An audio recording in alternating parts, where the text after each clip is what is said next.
You're listening to WCAT Radio, your home for authentic Catholic programming. Lay up for yourselves treasures in heaven, where neither moth nor rust consumes, and where thieves do not break in and steal. For where your treasure is, there will your heart be also. Greetings, everyone, and welcome to True Wealth. I'm Dave Basconi, and here with me is Maria Smith. Hello, Maria. How are you today? I'm doing well, Dave. How about yourself? Yeah, good day so far. And I heard I heard before the show you had a good weekend, and everything is going well. So that's good. Well, yes, everything is going well because everything, including the very difficult things that are also happening near me and far from me, whatever, are all God's will. And if we have that perspective, everything is going marvelously well. Even all things that are difficult and cause pain, yes. So I don't want, I don't want anybody to think that I don't have any problems. I'm sure everybody has problems, including me. But it really depends on how you face them, how you handle them, how you view them. If you view your problems as actually gifts coming from God, and really try to accept everything with a grateful heart and a trust, because you trust that God knows what he's doing and is capable of drawing great good and of changing any difficult situation when he wants to. So yeah, and in many ways, my life is going better than it ever has in all the decades that I've been alive, because I really feel that I am drawing closer to our Lord all the time. And it's not that my problems go away.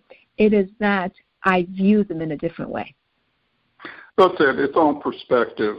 As a matter of fact, I think in some ways, someone who has drawn closer to God, their life has actually gotten better or worse in some ways. Maybe it could be health issues or some other things, but you would never know it. You would actually think that all their problems got solved a long time ago, because they're always in a good mood. They seem to be full of joy. Every day is just such a good day.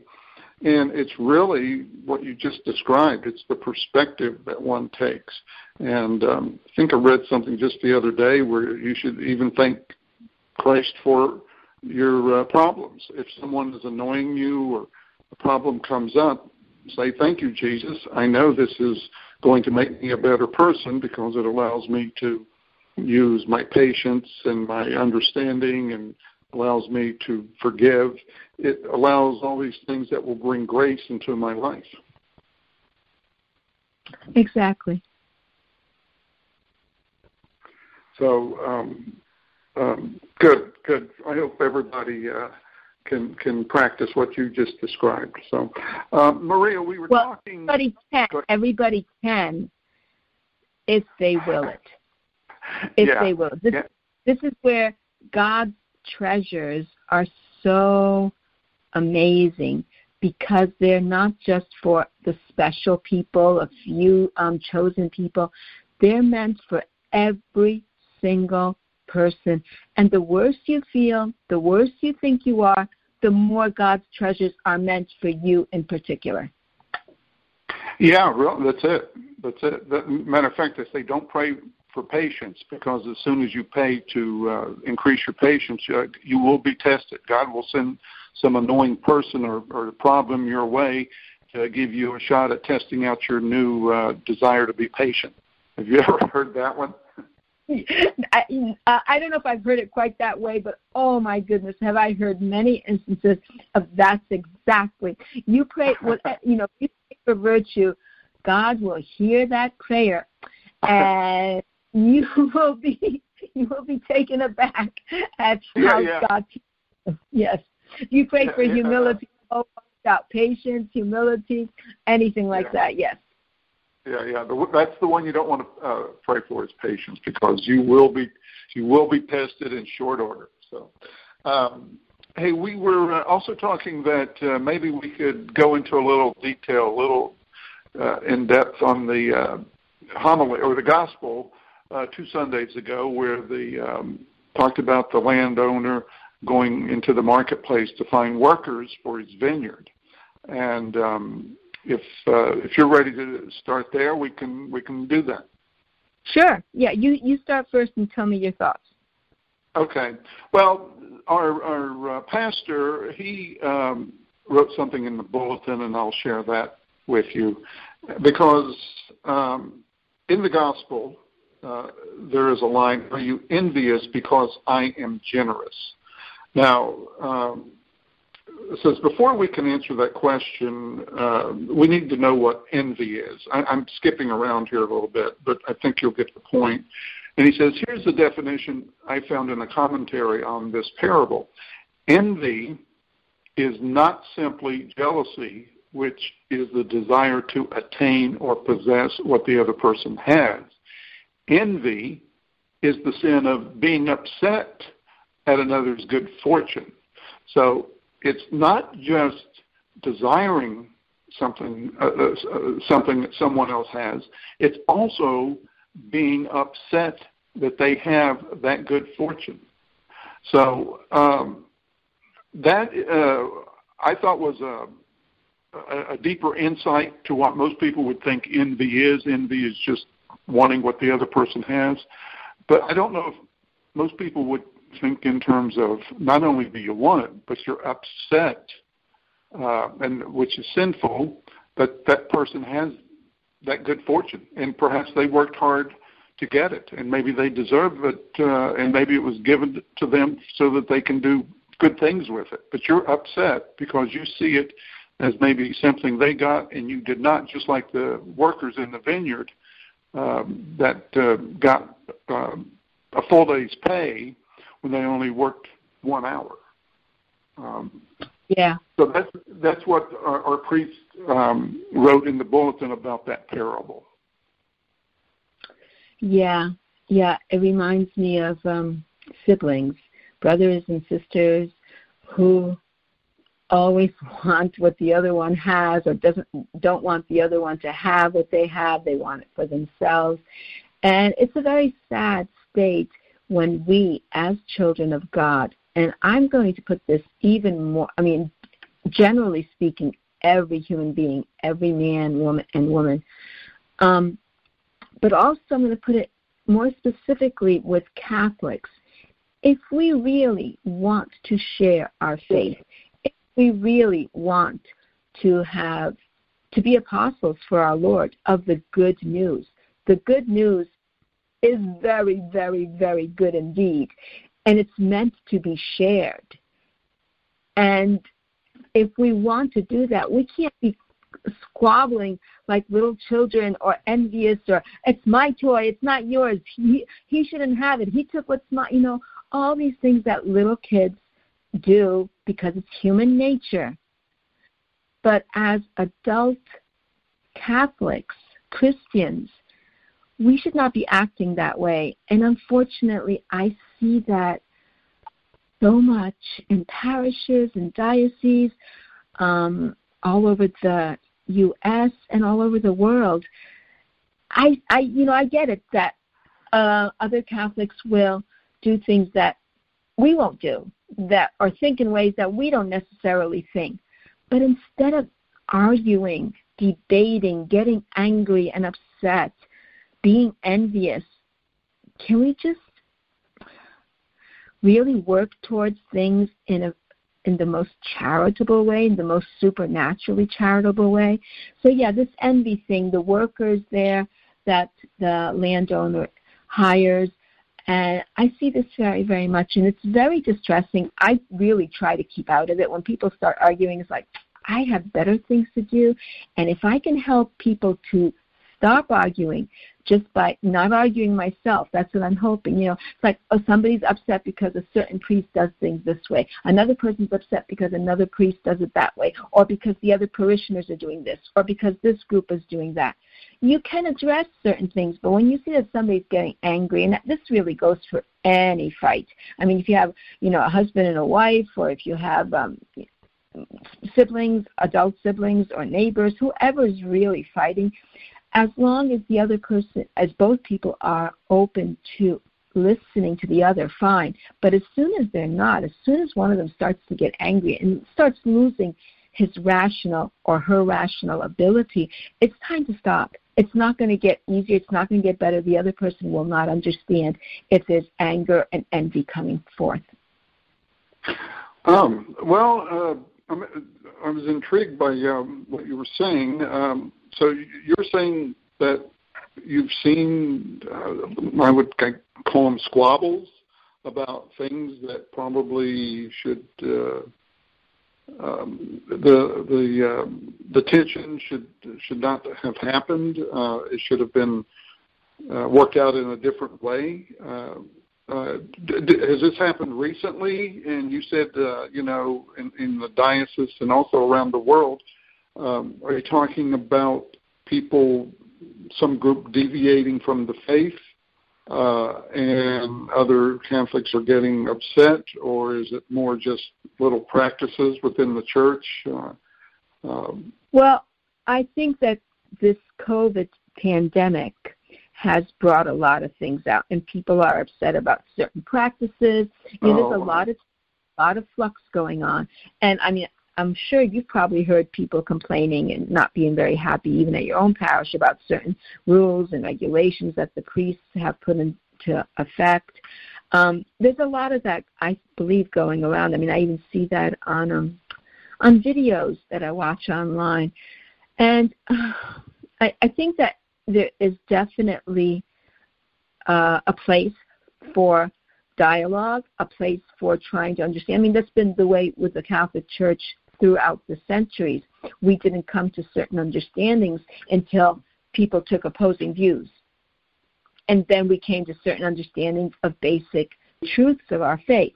So there's definitely a need for dialogue, discussion, research, but it's when people start getting angry that the best quality of what makes for dialogue is lost. Well, yeah, okay, now I understand a little better. But, yeah, you're right. This COVID thing it disrupted everything as far as schedules, how we did things. It took away Easter, Lent and Easter, all the services. I've heard people have different ideas, different opinions about maybe how things should have been done. I will be honest, I haven't seen it escalate into a major deal. I think some people were a little dissatisfied with the fact that we couldn't get back to church sooner. Some people were I don't know, maybe a little concerned about how many, the way the church was doing things to keep people safe, although I'm going to be honest with you, I think our church has done a terrific job. I couldn't do it any better. I think they took every measure possible, and so I did hear of some people being a little upset over the fact that we couldn't get back to normal sooner, and maybe that the Archbishop was being a little too accommodating to the governor, and that maybe we should have pushed a little harder in getting what we wanted. So anyhow, but you're right. As soon as anger prevents dialogue, then you're going to lose. Everybody loses. So I do think over the centuries there has been some serious debates and arguments about how the church should be run, and I even hear it on the news with EWTN about what's going on with the Catholic Church in China. Have you tuned into any of that? What's going on with Catholicism in China? A little, but not really enough to really voice any opinions that I would feel comfortable with at this point. Yeah. But just to get back to what you were saying, which, the parable where it is envy. Envy, I believe that envy gives rise to anger. People become angry because they feel there is an injustice, something unfair, and envious. Envy is believing that it's not just that somebody got what you believe, what that person believes they should have gotten. They don't want the neighbor, the sibling, to have something. They believe they are more deserving. They believe they should receive it. That's it. And actually, it goes back to another great word, which is very pervasive nowadays, entitlement. In our modern culture, so many of us feel entitled to things that we become envious when we feel that we don't have it, when we believe we don't have something that we feel we deserve, that we're entitled to. And part of this, a huge part of this problem is, of course, human nature, but exacerbating it is the media. We don't live, you do actually, you are very blessed that you live at times in the stable where the horses are a lot wiser because they don't feel entitled. They feel like they should get food, but they don't feel like they need that, and the other thing. They're content. They're content with some good food, good shelter, and they don't want all other kinds of things. We human beings, why aren't we content with decent food, decent shelter, decent clothing? Why do we always want more materially? Well, that's because the culture says we're supposed to have more. And if you buy into the culture, that's where the big divide is.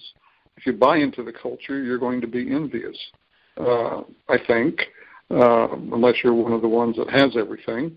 And if you don't buy into the culture, you see it for what it is. It's just an endless pursuit of things that really aren't that important and you're just going to be miserable and angry because someone somewhere is going to have something better than you.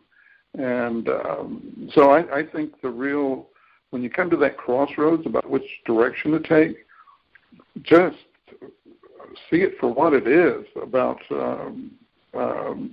what other people have.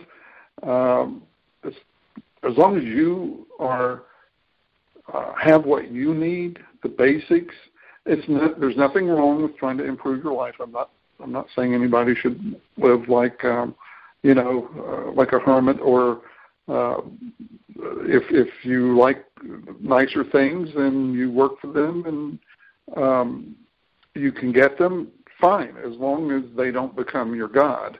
And that's the real test. It's okay to have nicer things that you've earned, that you've worked for, as long as you keep everything in balance and in perspective. If they start to become the false God, then you definitely are going in the wrong direction. And some people just like living the simple life. So whatever lifestyle one chooses, as long as it's a lifestyle and not a God, I think it's okay. And but if you find yourself being envious, you will, I think, eventually, like you said, it will become anger, and then misery follows and the whole thing. So if we can, like I said, see it for what it is, that makes all the difference in the world. Yeah. And I think that with the gospel reading of 2 Sundays ago, of September 20th, with the landowner and all the workers that he hired, they were angry. They started grumbling when they were paid, when the ones who had worked all day long in the heat of the sun, of the noonday sun, they had worked all day long. They received the exact same pay as the ones who had worked just briefly towards the end of the day. And they were grumbling. They were angry about it because they felt that if those people got a full day's wage, they should get more because they worked so much more. And in a way, that makes sense. It does, but there you go again. It's because of you are envious of someone else's good fortune. Now, Maria, you're bringing up something that ties into the second thing I wanted to bring out on this parable, and this is something I was thinking about for a few days afterwards.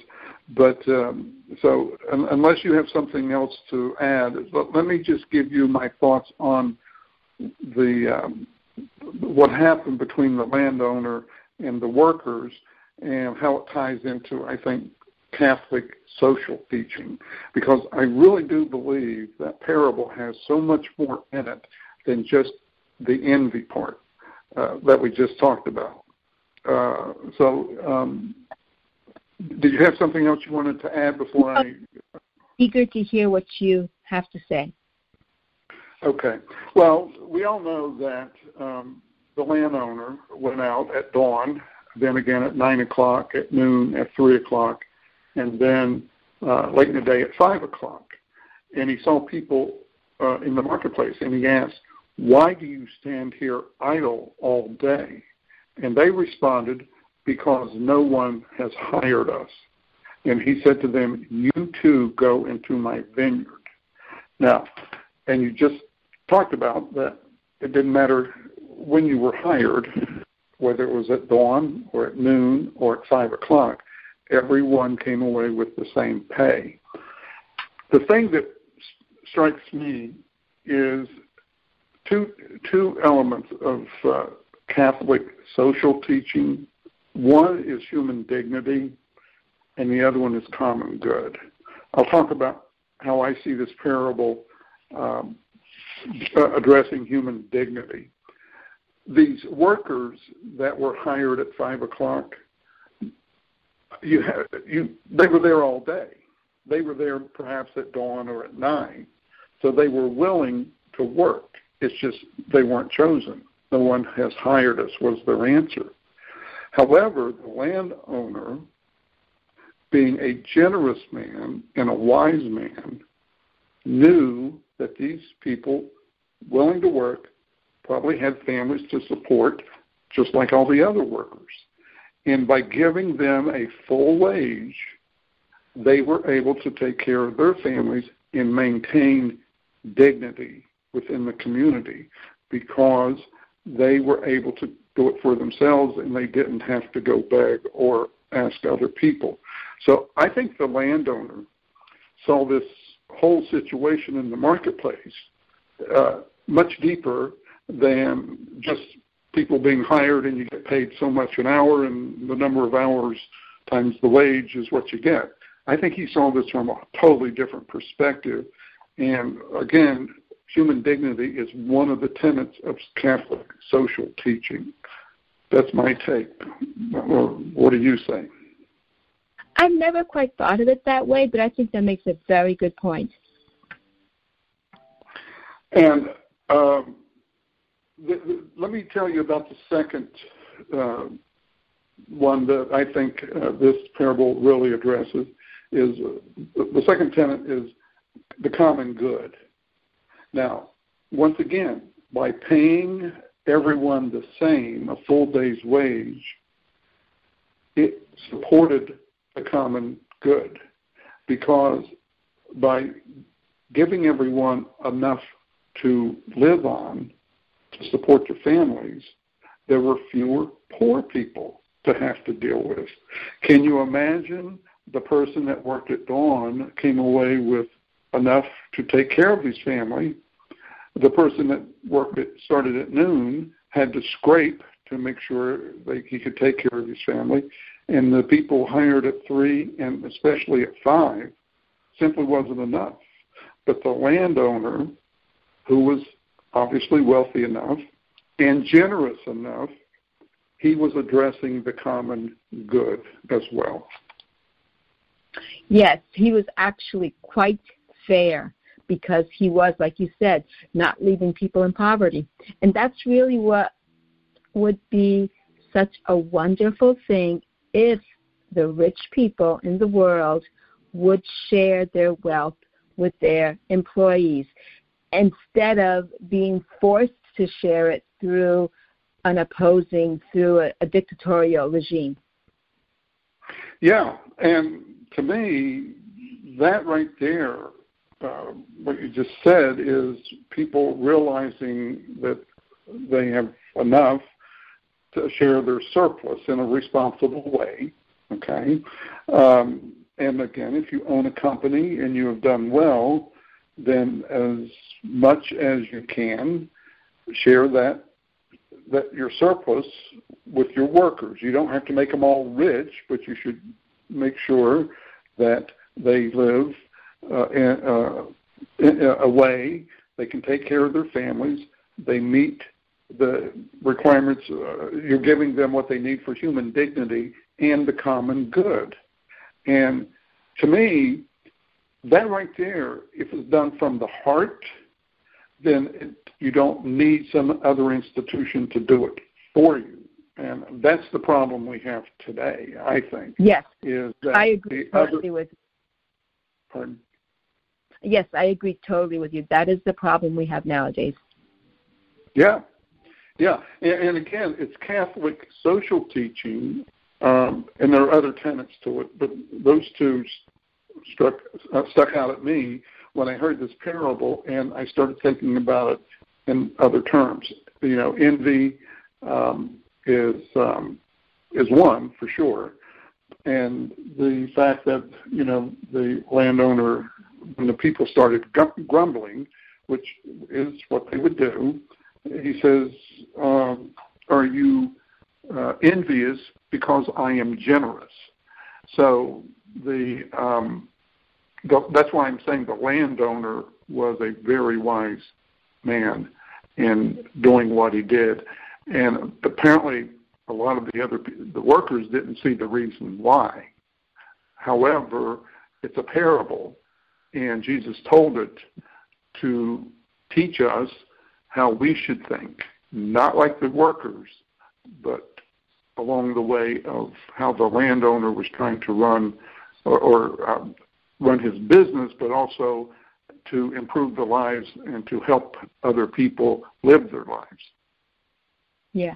Now, I think that's great. And I've also heard different versions. One of them that I can recall is that this landowner, of course, is God, and he is calling people to heaven.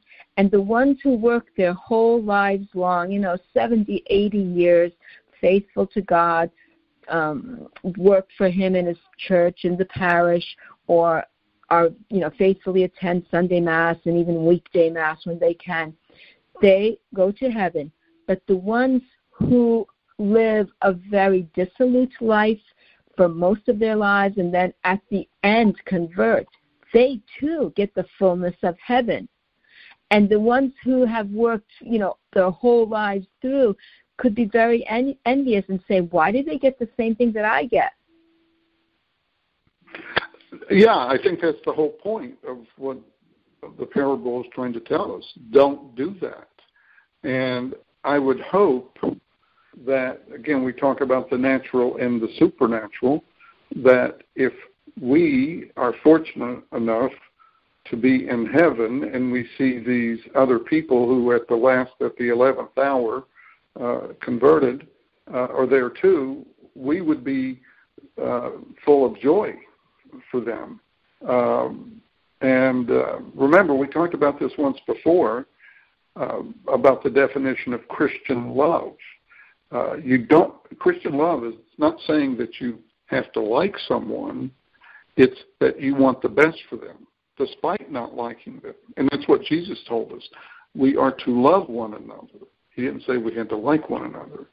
So I would hope that in the supernatural, all these jealousies and being envy and anger and all of this would be seen for what it is in the natural and how wrong it is, and we would be overjoyed by seeing as many people there as possible, even people that we did not like and we thought that hurt us.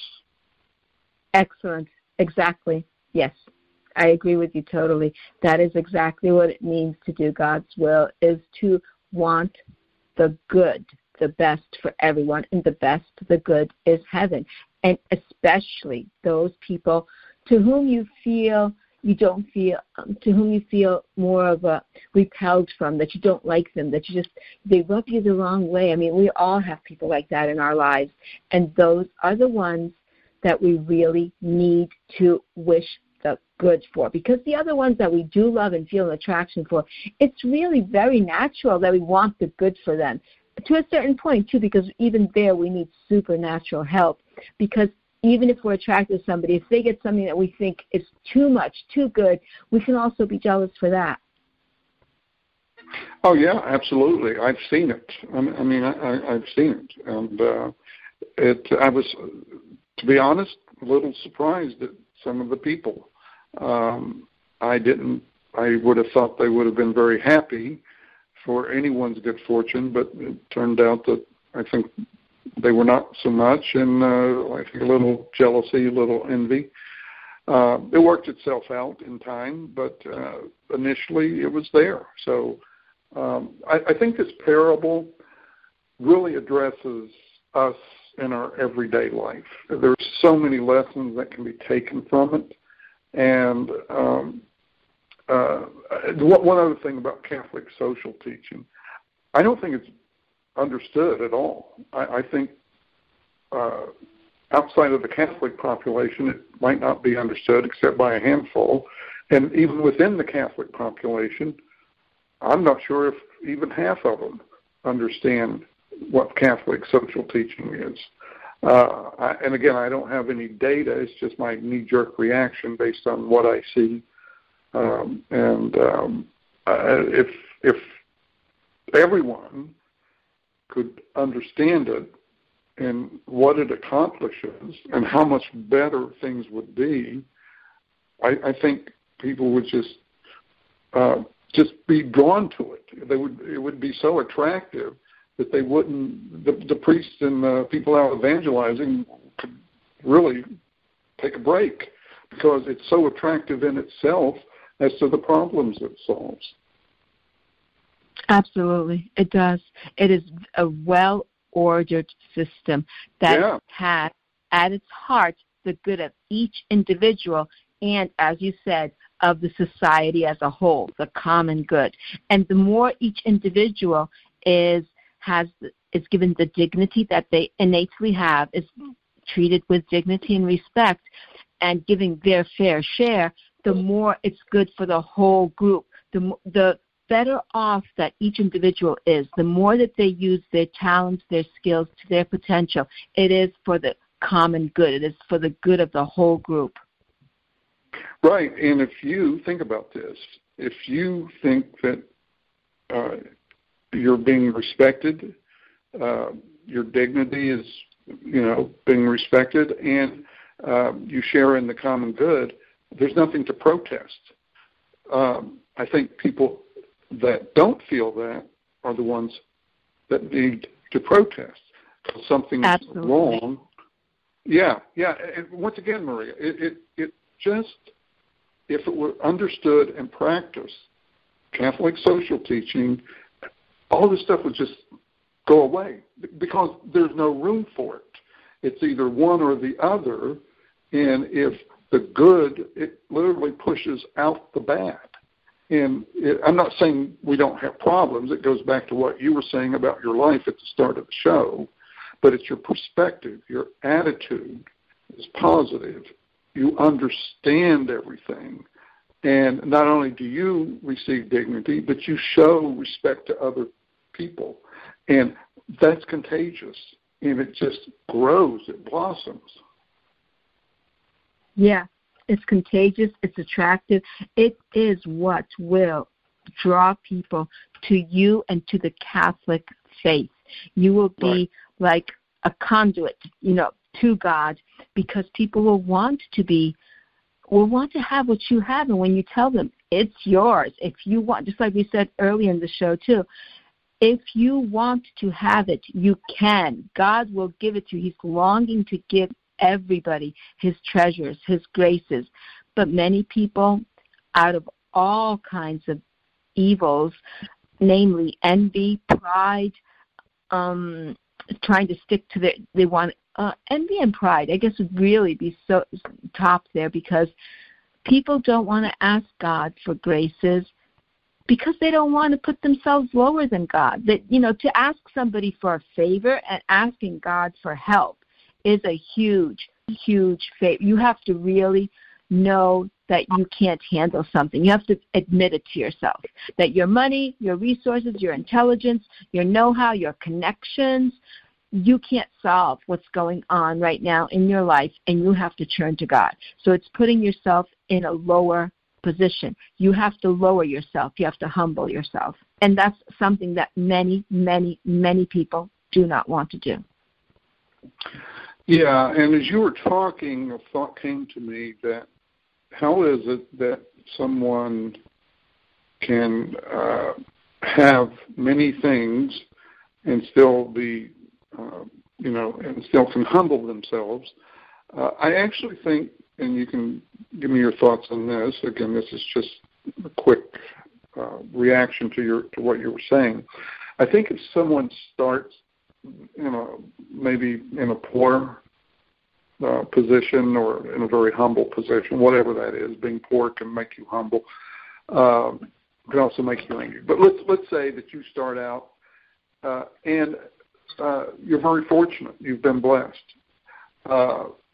You acquire things, and in time you would be considered a wealthy person.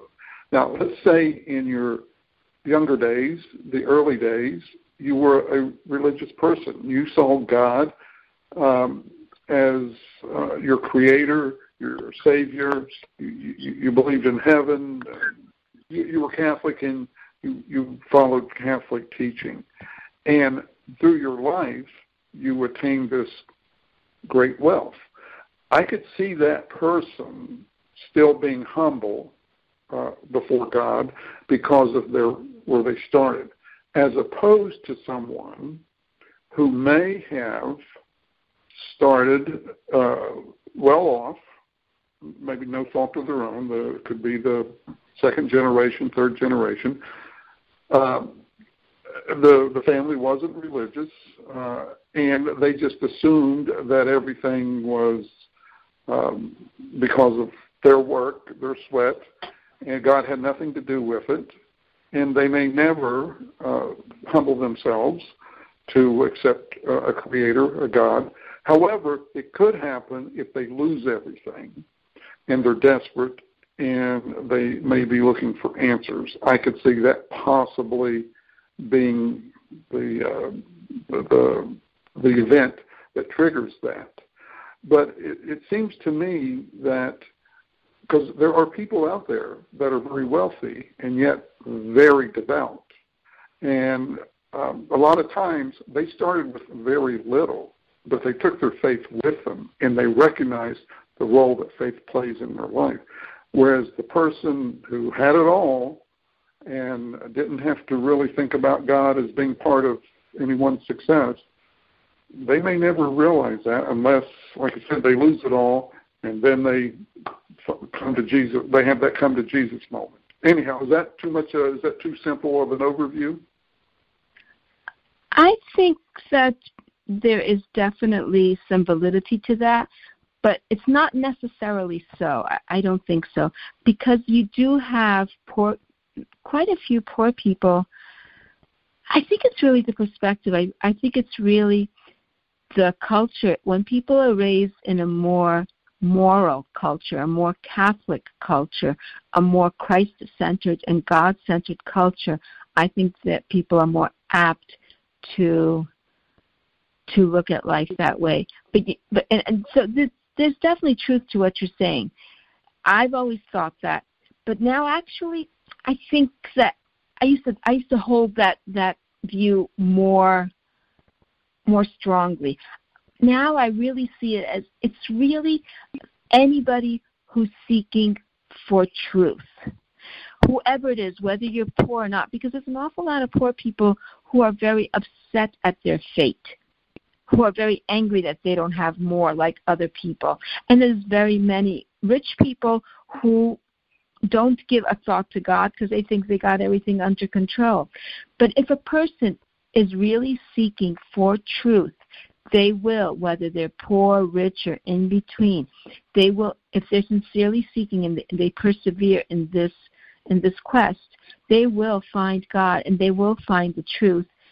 And the truth is that spending time with God really lets you know that no matter how much or how little you have in this world, it doesn't really matter as long as you have God in your life.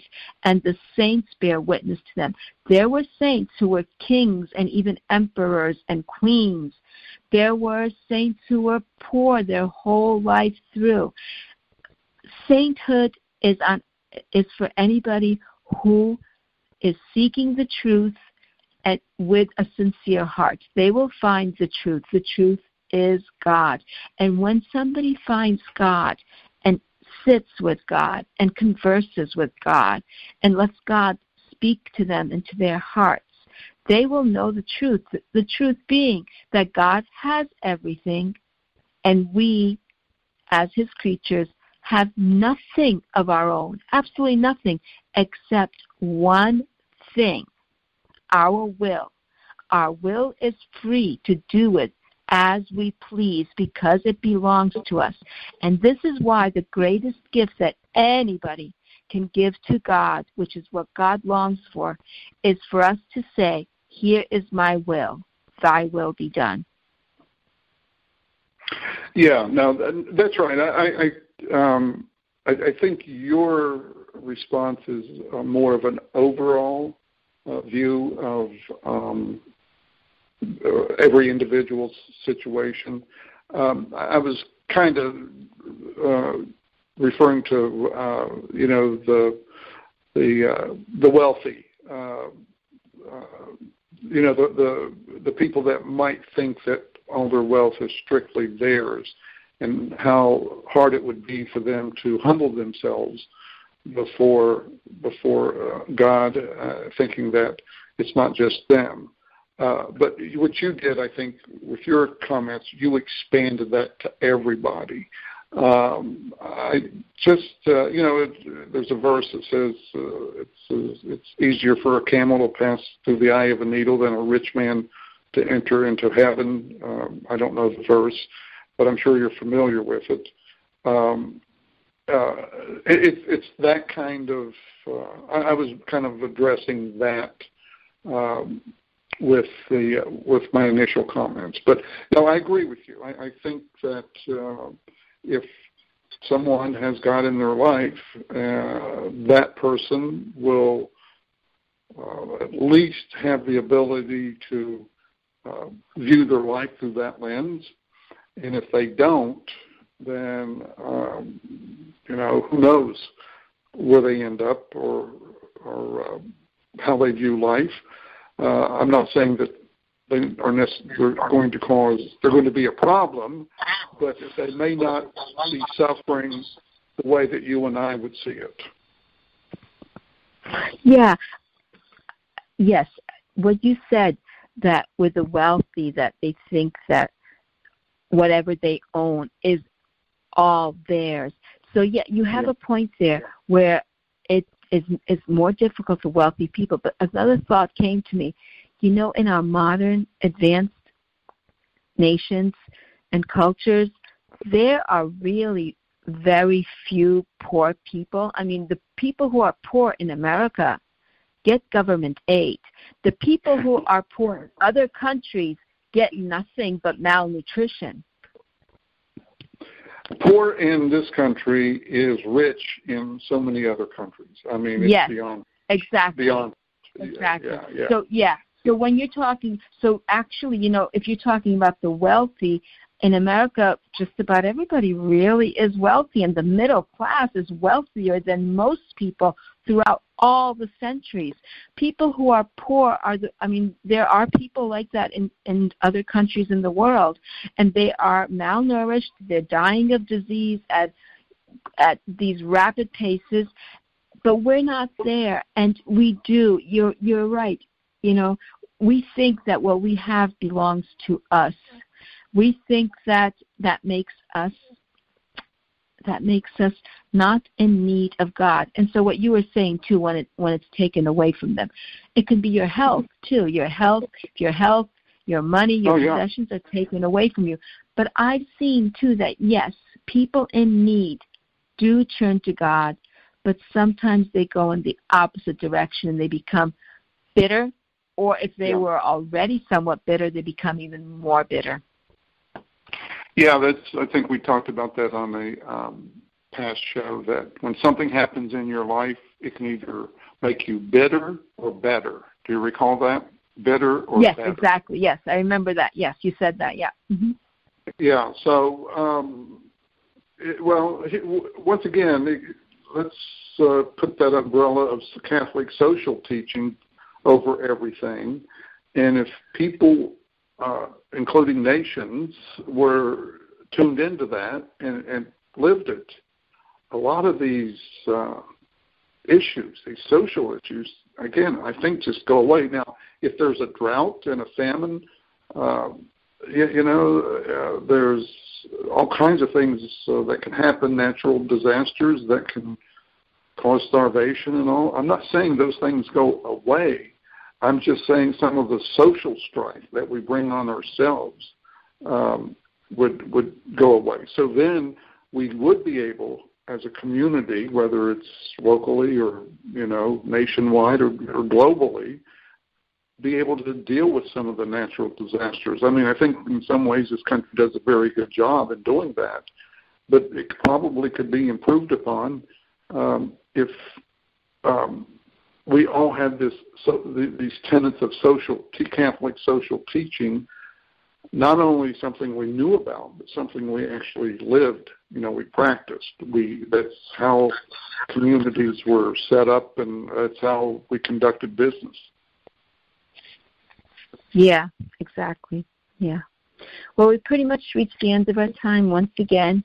This has been a great discussion, and that is really one wonderful passage from the Bible where it does seem, on a humanly speaking, on a natural level, that the landowner is not being fair. And just think, Maria, we turned it all around. He's well, we found another layer of it, and in the Bible, 2 layers is really just the surface. There are so many layers to all the whole Bible. The whole Bible is like God. It's His Word. It's infinite. You can read it and ponder it, and you can grow. And in a lifetime, you will not really be able to fathom but a fraction, of the smallest fraction of the Bible. Yeah, and the other thing is, when you reason it out, I think what we were talking about how wise the landowner was in doing what he did, despite the fact that he had to deal with some grumbling. It just serves. It's the way it should be done.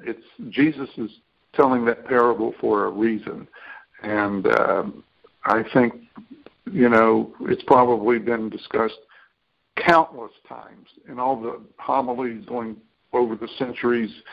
And who knows, maybe this discussion that we had today was exactly held 250 years ago somewhere else. And I'm sure it's all been talked over again and again. However, it's like anything else. You have to keep talking about it and bringing it up, because people need to hear it. Every generation, there are certain things that need to be heard so that they're fresh and they stay alive. Otherwise, they just pretty much disappear off the radar, and other things, being the culture, replace them. And after a couple, 3 generations, man, that may be a hard thing to try to retrieve, Yeah, I think things do happen that way. You go down a path that things are getting worse and worse, and then things hit a certain level, and then they start the upward climb again. And right now, I think that in our nation and perhaps also globally, things are heading downward. And sooner or later, I really have the feeling I have to stop and start going upwards again.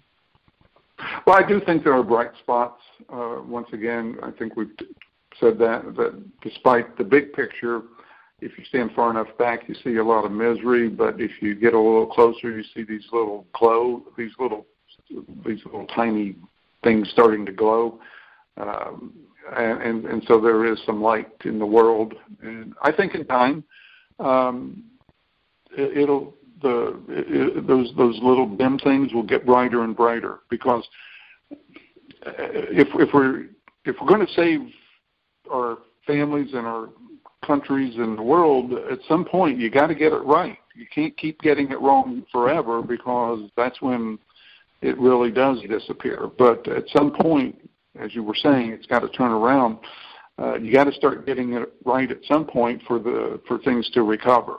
And it'll go through that cycle again. But once again, unless you keep things fresh in the minds of each generation, you'll lose it again. I think history has shown that. Yes, true. So, okay, well, it sounds like we're at the end, so let's close with the prayer. Hail Mary, full of grace, the Lord is with thee. Blessed art thou amongst women, and blessed is the fruit of thy womb, Jesus. Holy Mary, Mother of God, pray for us sinners, now and at the hour of our death. Amen. Amen. Take care, Maria. Have a great week. You too, Dave. Bye-bye. God bless everybody. Hello, God's beloved. I'm Annabelle Mosley, author, professor of theology, and host of Then Sings My Soul and Destination Sainthood on WCAT Radio. I invite you to listen in and find inspiration along this sacred journey we're traveling together to make our lives a masterpiece and, with God's grace, become saints. Join me, Annabelle Mosley, for Then Sings My Soul and Destination Sainthood on WCAT Radio. God bless you. Remember, you're never alone. God is always with you.